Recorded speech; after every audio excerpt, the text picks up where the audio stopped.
God looks at his children with personal, tender, patient love. I know you. I love you. And you know me.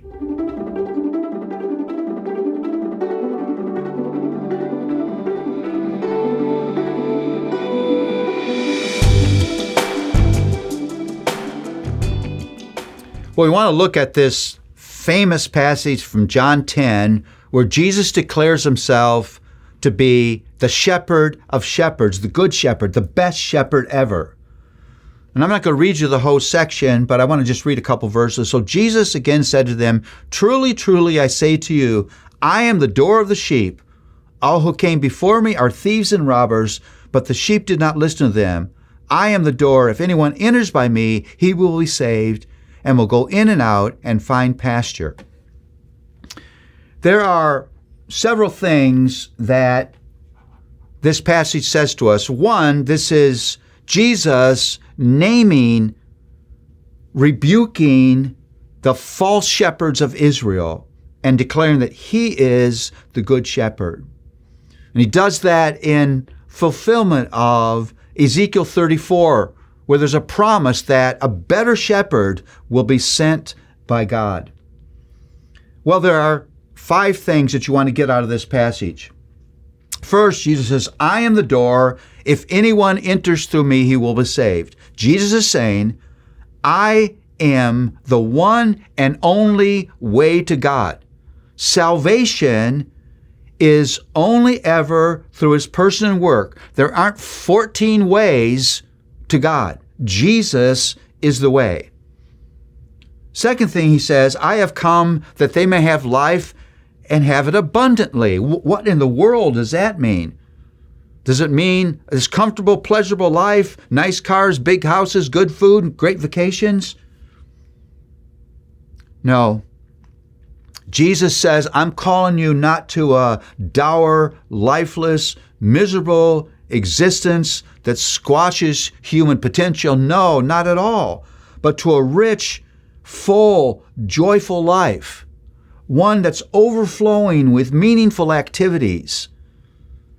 One that's lived under the personal favor and blessing of God and continual fellowship with his people. The Good Shepherd wants his people to thrive with lives that are rich in meaning and purpose and the constant blessing of his presence and grace. Third thing he says is that the Good Shepherd lays down his life for the sheep. This is where hope is to be found, not in my theological knowledge, not in the track record of my obedience, not in my commitment to ministry, not in anything I do for God, but what he has done for me in the willing sacrifice of his Son in payment for my sins. You see, the cross of Jesus Christ stands as a monument to where true hope, true eternal hope, true right now, right here hope is only ever to be found. Fourth thing he says is, I know my own and they know me. This is so sweet and tender and beautiful, I can't capture it in words. Here is the stunning relationship that we have been ushered into by God's grace. The language here is tender and personal and beautiful.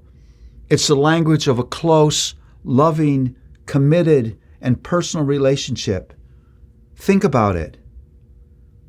By grace, the grace of Jesus, by his life, death, and resurrection, we are connected to God in a deeply personal love relationship. All because the Good Shepherd is willing to sacrifice his life for us. God looks at his children with personal, tender, patient love. I know you. I love you. And you know me. The fifth thing that Jesus says is, I lay down my life that I may take it up again. Here's Jesus pointing to his resurrection, the grace of his resurrection. Because death cannot hold him, it won't hold us either. In these words, we find the promise of eternal life for all who believe. Yeah, even in our day, there are many bad shepherds out there. They make promises they cannot keep. May we put our hope in this life and the one to come, in the only perfectly good shepherd, Jesus.